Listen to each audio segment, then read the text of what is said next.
विषयों की आशा नहीं जिनके साम्य भाव धन रखते हैं, निज पर के हित साधन में जो निश दिन तत्पर रहते हैं। स्वार्थ त्याग की कठिन तपस्या बिना खेद जो करते हैं, ऐसे ज्ञानी साधु जगत के दुख समूह को हरते हैं। ऐसे ज्ञानी विशुद्ध सागर जी दुख समूह को हरते हैं। बोलो पंच परमेष्टि भगवान की, 1008 श्री आदिनाथ भगवान की जय। बोलो अंतिम तेज भगवान महावीर स्वामी की जय। बोलो आचार्य भगवान गुरुवर्षि विशुद्ध सागर महाराज की जय। बोलो मुनि श्री सुप्रभ सागर जी महाराज की जय। बोले मुनि श्री प्रणत सागर जी महाराज की जय। जिन बंधुओं, आज वह धन्य दिवस है जिस दिवस मम गुरुदेव आचार्य गुरुदेव विशुद्ध सागर जी का इस भूतल पर अवतरण हुआ था, और हम सब आज उनकी स्वर्णिम स्वर्ण जयंती, स्वर्णिम जन्म जयंती मना रहे हैं। आज भिंड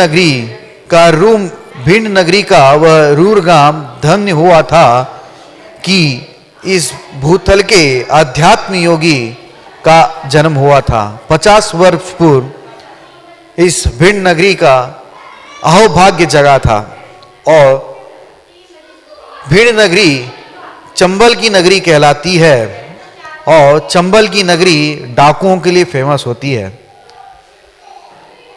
यह वह नगरी है जहां से आचार्य भगवान अध्यात्म योगी भगवान गुरु और विशुद्ध सागर जी इस धरती पर अवतरण हुआ था। और मुझे बताते हुए अत्यंत हर्ष हो रहा है कि बानपुर की यह नगरी मुनि श्री सुप्रभ सागर जी एवं मुनि श्री प्रणत सागर जी की पावन प्रेरणा से एवं उनके सानिध्य में आचार्य भगवान का स्वर्णिम जन्म महोत्सव मना रही है। आप सब लोग सोच रहे होंगे कि जन्म महोत्सव कैसे मनाया जा सकता है, तो मैं यूं कहता हूं कि आज जन्म महोत्सव मना रहा है और कल जयंती मनेगी, आचार्य भगवान की जन्म कल्याणक मनेगा। और इसी भावनाओं के साथ यह जो सम्यक समाधान है वह भी आचार्य भगवान के चरणों में बारंबार प्रणाम करते हुए एवं उनके चरणों के दास एवं मुनि विशुद्ध रत्न आचार्य भगवान के सुयोग्य शिष्य मुनि श्री सुप्रभ सागर जी महाराज के मुखारविंद से हम इसका समाधान सुनेंगे। सम्यक समाधान, समीचीन विकल्पों का सम्यक समाधान। मुनि श्री प्रणत सागर जी महाराज ललितपुर नगर गौरव, जहां हाल ही चातुर्मास पूर्ण करके मुनि श्री संघ के साथ बानपुर नगर में विराजमान है, और मुनि श्री का अनुकंपा है कि यह कार्यक्रम का वह सूत्र संचालन करते हुए इस कार्यक्रम को गति प्रदान करते हैं। मैं मुनि श्री के चरणों में, मुनि श्री प्रणत सागर जी के चरणों में बारंबार नमोस्तु करते हुए उनको ये विनंती करता हूं कि वह आज का कार्यक्रम का शुभारंभ करे और आज के कार्यक्रम का सूत्र संचालन करे। नमोस्तु स्वामी, नमोस्तु नमोस्तु। ओम नमः सिद्धेभ्य। पंच परमेष्टि भगवान की, परम पूज्य आचार्य भगवंत गुरु विशुद्ध सागर जी मुनि महाराज की, परम पूज्य मुनि श्री सुप्रभ सागर जी महाराज की।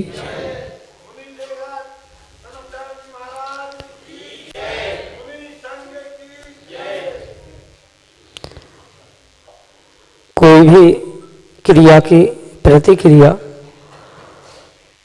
और उस प्रतिक्रिया का सम्यक समाधान जब तक जीव को प्राप्त नहीं होता तब तक मन में कहीं ना कहीं एक उथल पुथल, एक विकल्प बना रहता है। और ऐसे ही हमारे मन में उठने वाले प्रतिपल अनेकानेक विकल्पों का सम्यक समाधान हम सभी प्रतिदिन प्राप्त कर रहे हैं। परम पूज्य आचार्य भगवंत गुरु विशुद्ध सागर जी महाराज के मंगल सुभाषिष से उन्हीं के सुयोग्य शिष्य परम पूज्य मुनि श्री सुप्रभ सागर जी महाराज के मुखारविंद से। और हम सबका ये अहोभाग्य है कि आज हमें गुरुवर का 50वां अवतरण दिवस मनाने का सौभाग्य प्राप्त हो रहा है।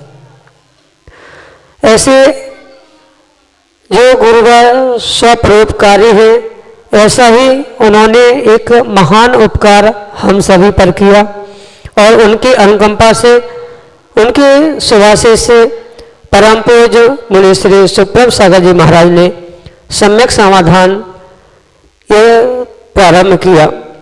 देश के विभिन्न अंचलों से अनेकानेक समीचीन विकल्प हमें यहाँ प्राप्त हो रहे हैं और उनका यथाक्रम से परम पूज्य मुनि श्री आगमुक्त विधि से सम्यक समाधान प्रदान कर रहे हैं। प्रारंभ करते हैं आज का सम्यक समाधान।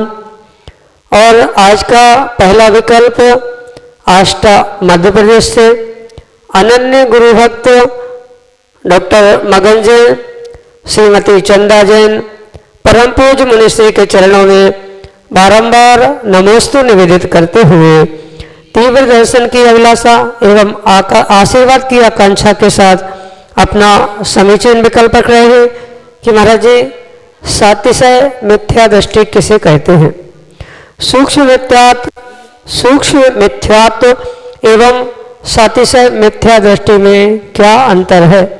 हमारे समीचीन विकल्प का सम्यक समाधान करने की अनुकंपा करें। नमोस्तु महाराज जी, नमोस्तु। ओम नमः सिद्धम परम पूज्य आचार्य भगवान गुरुवर विशुद्ध सागर जी महाराज के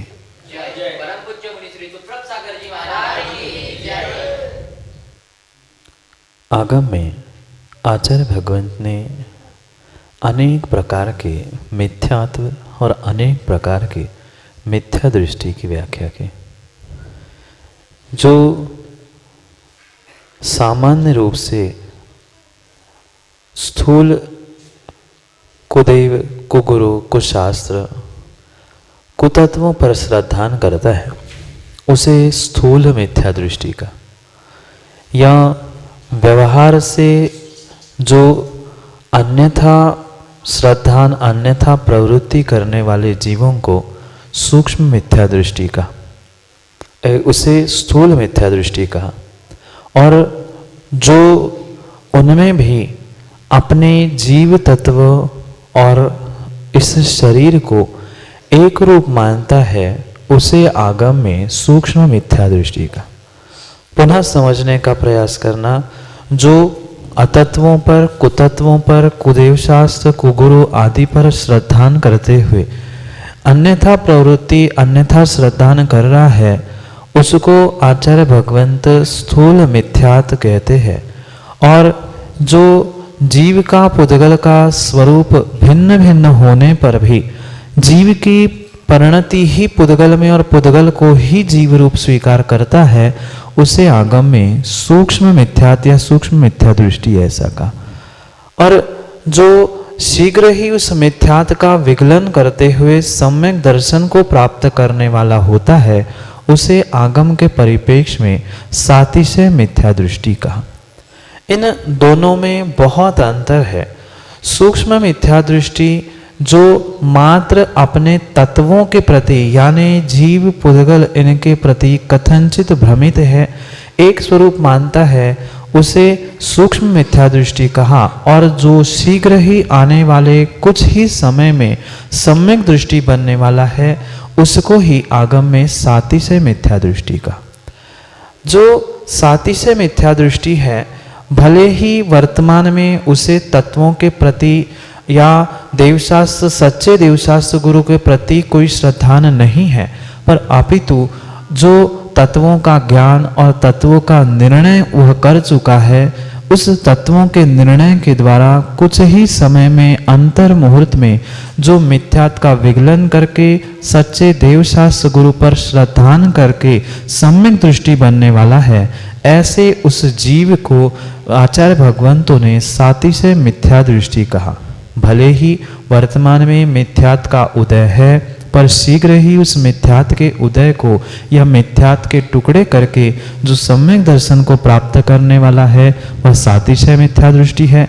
और जो मात्र बाह्य क्रिया ही नहीं अपितु सूक्ष्म रूप से जीव पुद्गल में भेद नहीं कर रहा है, पर में कर्ता बुद्धि धारण कर रहा है, ऐसे जीवों को आचार्य कुंद स्वामी सूक्ष्म मिथ्या दृष्टि या सूक्ष्म मिथ्यात्व में परिणत जीव ऐसा कहते हैं। इस प्रकार से इन दोनों मिथ्या दृष्टि जीवों में बहुत सारा अंतर आगम के परिप्रेक्ष्य में हमने समझा। साथ ही से मिथ्या दृष्टि नियम से कुछ समय में सम्यक दृष्टि बनेगा, पर सूक्ष्म मिथ्या दृष्टि सम्यक दृष्टि बने नहीं बने ऐसा कोई नियम नहीं है। मुख्यतः से इन दोनों में यही अंतर है और यही आपके लिए सम्यक समाधान है। अगला विकल्प गुजरात नवसावी से हरचंद जैन स्वपरिवार परम पूज्य मुनिश्री के चरणों में बारंबार नमोस्तु निवेदित करते हुए अपना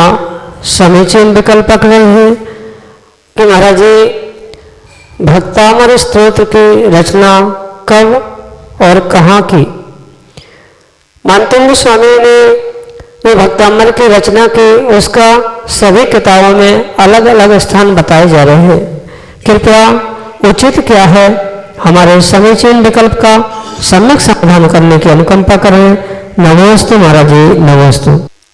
भक्तांबर जो आचार्य मानतुंग स्वामी ने अपने कारागृह के समय में रचित किया था, वह उस घटना को लेकर बहुत सारे जीवों में, बहुत सारे व्यक्तियों में बहुत सारा भ्रम है।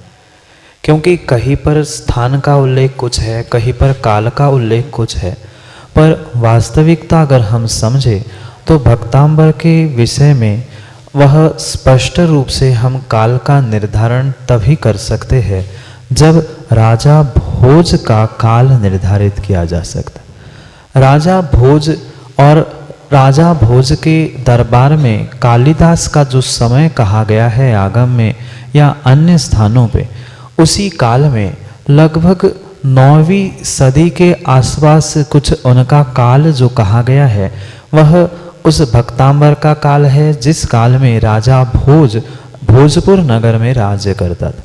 बाकी घटना तो आपको ज्ञात है ही, पर सामान्य रूप से अगर काल की खोज करनी है तो राजा भोज का इतिहासों के पुस्तकों में जो आपको काल मिलेगा वह उनका काल निर्धारित करना होगा। उसी काल में कवि कालिदास हुए, उसी काल में अपने मानतुंग आचार्य हुए जिन्होंने भक्तांबर की रचना की थी।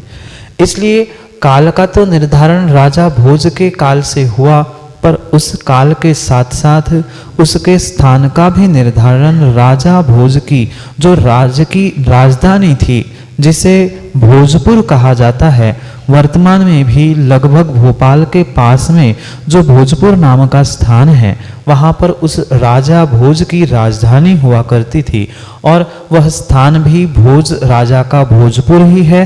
और काल जो राजा का 9वीं सदी के आसपास कहा जाता है वह उस भक्तांबर काव्य का, भक्तांबर स्तोत्र का रचना का काल और रचना का स्थान है। यही आपके लिए सम्यक समाधान। अगले विकल्प के लिए हमारे सामने है कानपुर उत्तर प्रदेश से श्रीमती लक्ष्मी देवी जैन अम्मा जी, जो कि अपना समीचीन विकल्प परम पूज्य मुनिश्री के समक्ष रख रहे हैं। महाराज जी के चरणों में मेरा बारंबार नमस्कार। नमस्ते महाराज जी।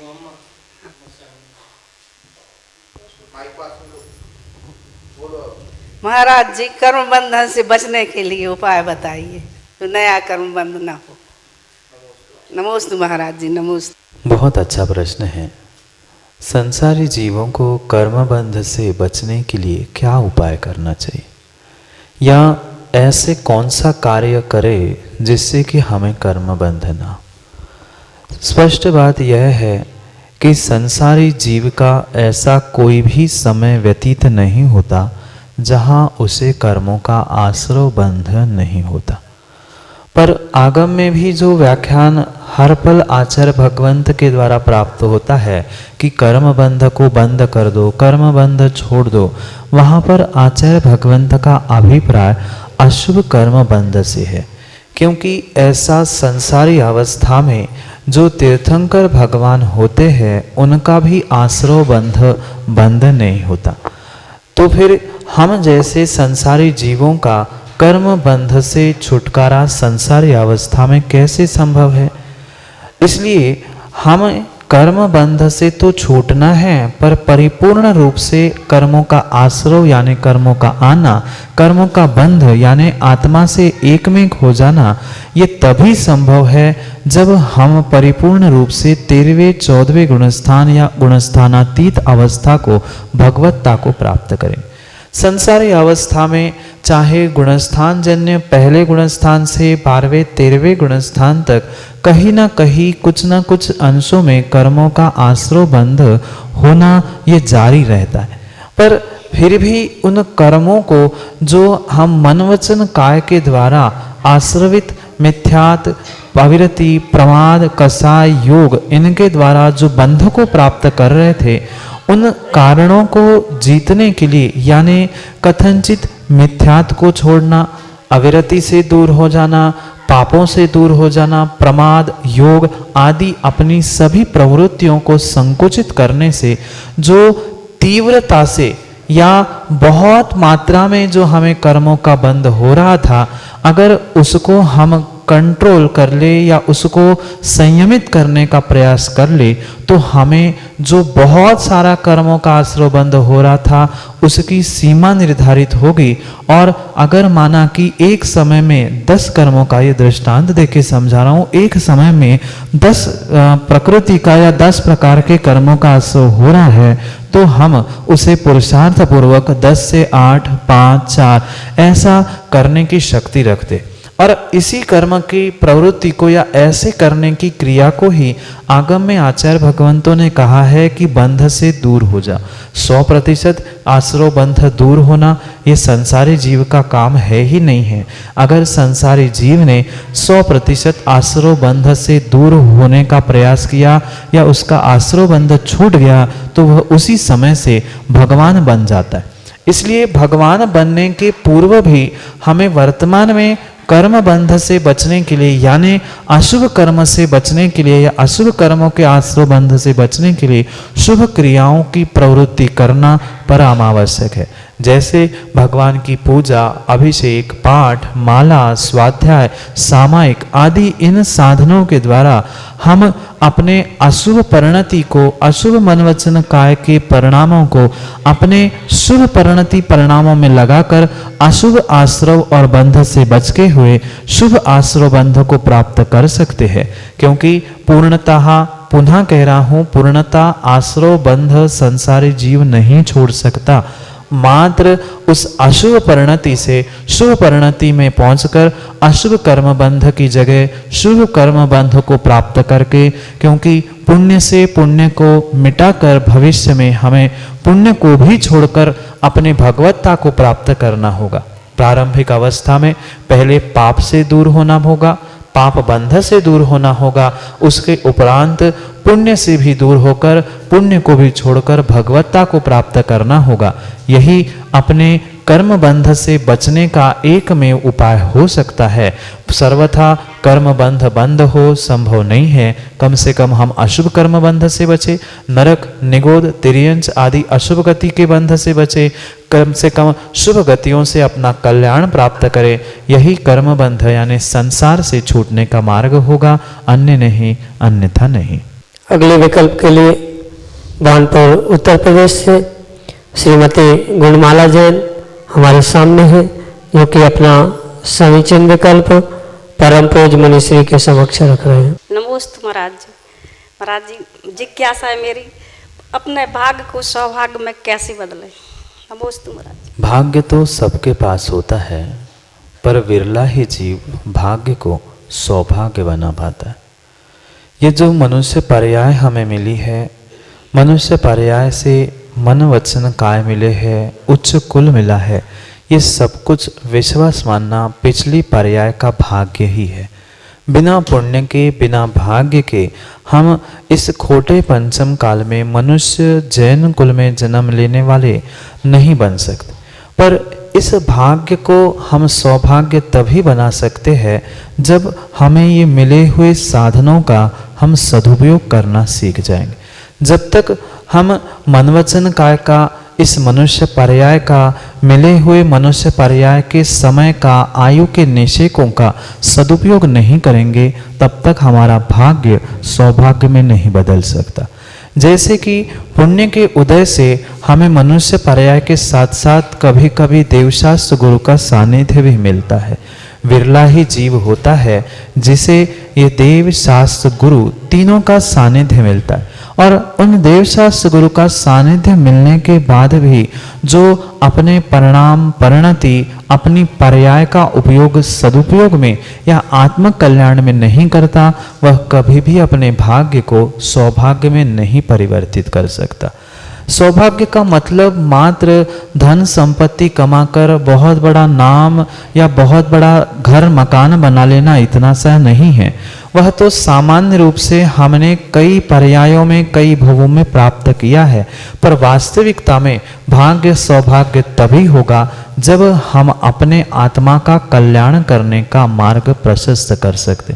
क्योंकि सामान्य रूप से भौतिक साधनों को प्राप्त कर लेना, धन संपत्ति नाम ऐश्वर्य ये सब कुछ प्राप्त कर लेना, फिर भी कई भवों में हमने प्राप्त कर लिया है, पर वास्तविकता में जो रत्नत्रय शुद्ध भाव आदि को प्राप्त करके अपने जीवन को भगवत्ता की ओर बढ़ाना, वास्तविकता में यही सौभाग्य होता है।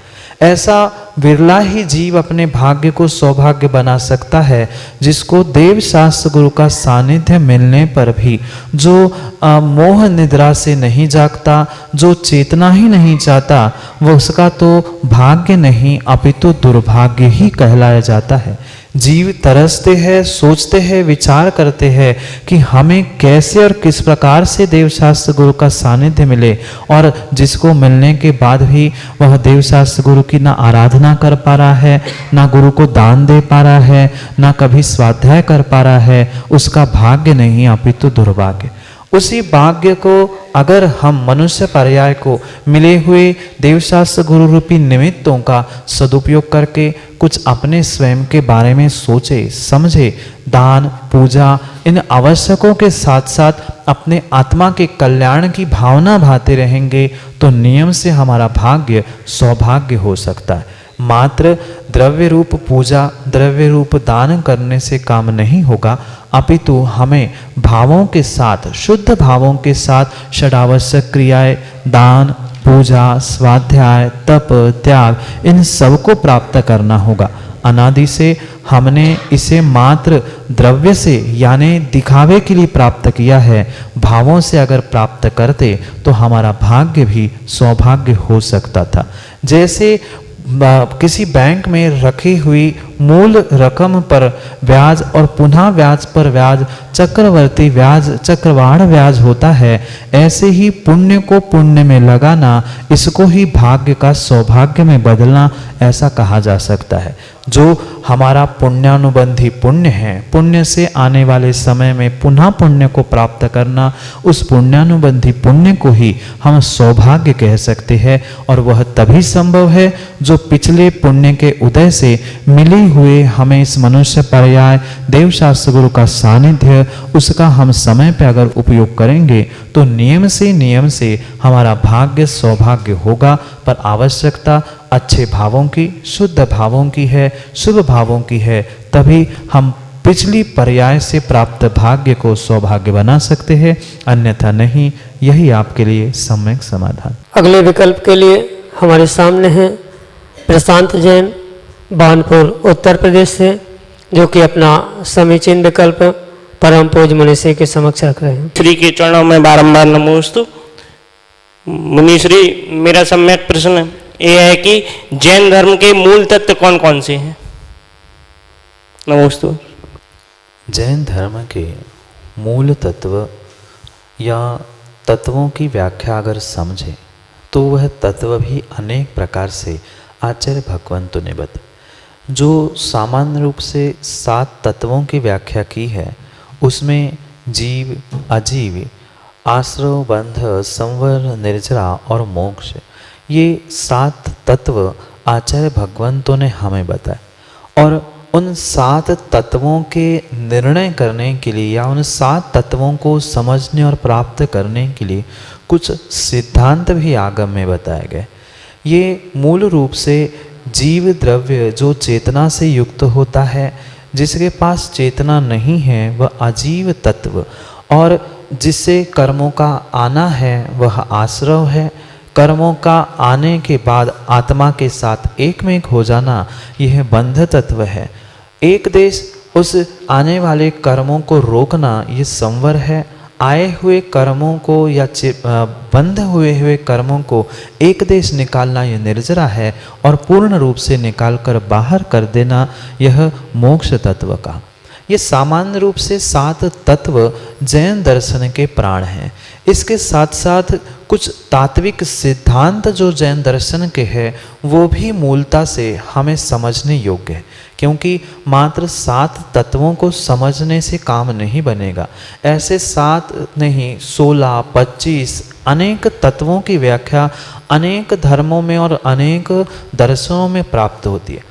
पर इन सब से हटकर हमारा जैन धर्म किन तत्वों से या किन सिद्धांतों से है, तो वह मूल सिद्धांत हमारा जैन दर्शन का यही है कि जीवन में हमारे लिए चर्या में अहिंसा, दृष्टि में अनेकांत और वाणी में स्यादवाद, ये जैन धर्म के और जैन सिद्धांत के मूल प्राण कहे गए।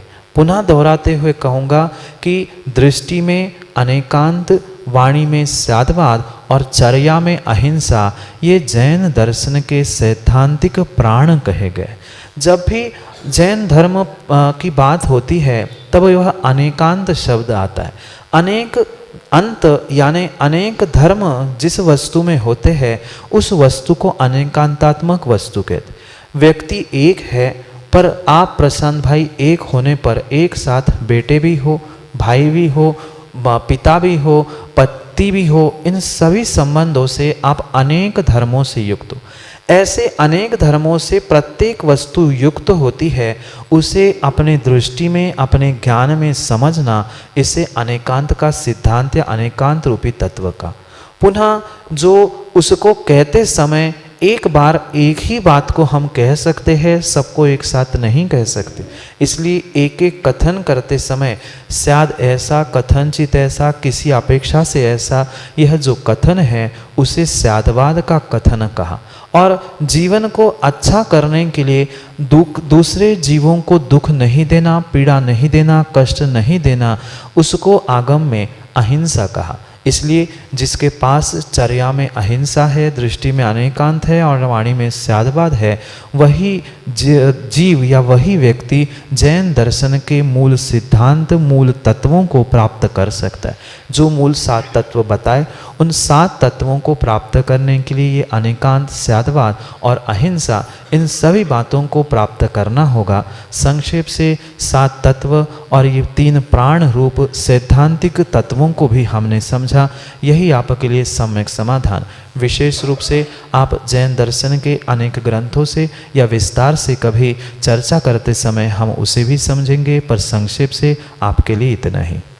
जय जन बंधु, आप सभी देख रहे थे YouTube चैनल के सुप्रभुवाद की प्रस्तुति सम्यक समाधान, समीचीन विकल्पों का सम्यक समाधान।